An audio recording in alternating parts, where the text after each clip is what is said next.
I'm going to talk a little bit now about the Oasis vision.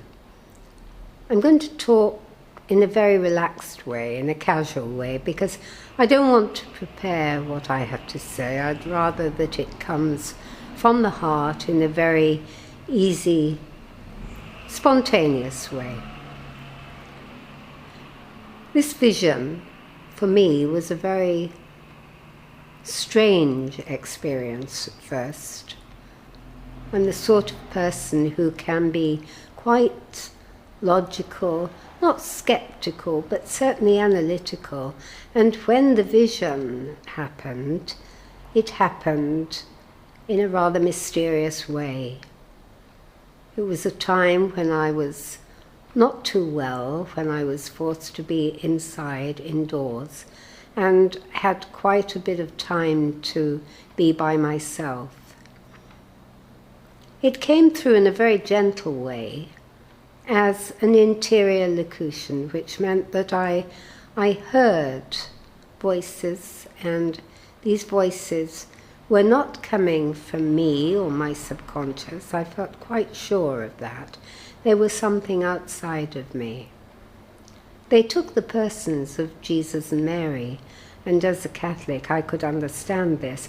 But this was a Jesus and Mary who went way beyond the Catholic concept, and although incorporating it, really took into the whole theme a cosmic understanding of spirituality and humanitarianism and a whole idea of living that made total sense to me.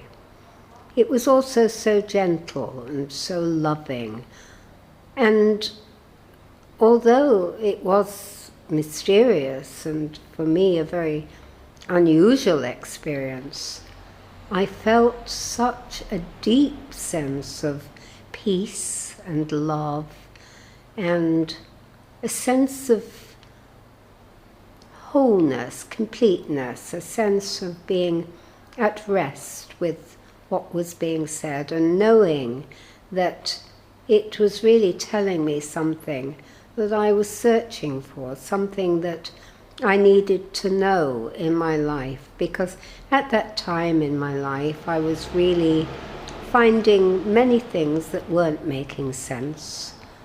Like most people, I was trying to unravel this mystery and this whole meaning of our existence, and of course we're not able ever to do this fully. But this experience of the vision helped me to see life in a very simple, clear, and yet a very deep way. The messages that came through were really very beautiful and sweet and loving and quite simple, but certainly very deep too. There was so much here that was philosophical and theological without seeming to be erudite or teaching you in a very organized, meticulous, heavy way. This was something beautiful and light and making so much sense, but really very, very deep too, very meaningful, and so much bound to what I understood to be truth that I couldn't turn away from this vision. That was just the beginning. And the little book that I've produced to give you some of an idea of the language and the whole message with its quotations and its beautiful insights into heaven and the soul and the heart and the meaning of life, they are there in the book. And this little vision, as it began, began later to expand into a very, very wide, broad, comprehensive cosmic vision. But this book deals with the earlier part, the beginnings, the root of it all, the way I was led very gently and lovingly into a vision that indeed has become the whole meaning of my life to me. And without it, I would not be living with such hope and with such a feeling of peace. And so there is no way now that I could be apart from this vision. It seems to me to give me what I need in life to understand as much as I can its mystery, its beauty, its loving nature, and enables me to wish to live my life, to enter into this beautiful understanding in the fullest way that I can. So, in a moment, I'll just read you a little bit from the book so that you get the idea of its style and some of its content. So, this is the beginning of chapter 5, which is called Lighter Moments.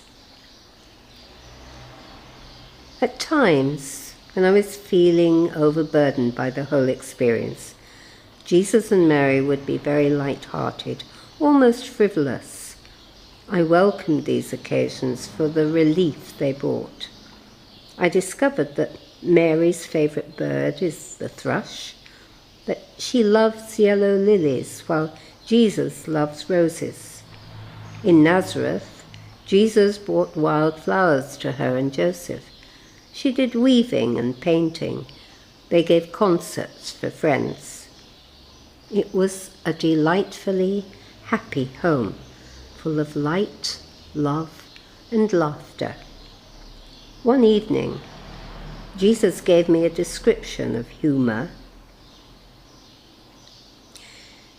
Humour is there deep in you, and must always ride alongside love, because it is so much a part of love. Humour is the ability to see sympathy and compassion in the human condition, but with an eye that is coloured with light, a light that penetrates into the human soul and draws together all its inconsistencies, its paradoxes, and without understanding the mystery, attempts to feel relieved at its perversity.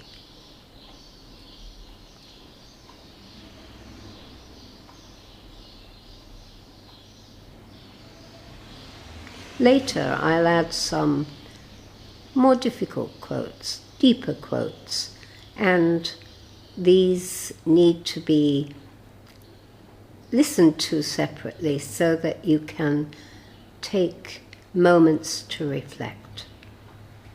I've also produced a very short booklet, a booklet that takes in the whole of the early messages and begins to expand into the second part. It's not a very polished publication, quite simple in our production of it, but it's very readable and clear.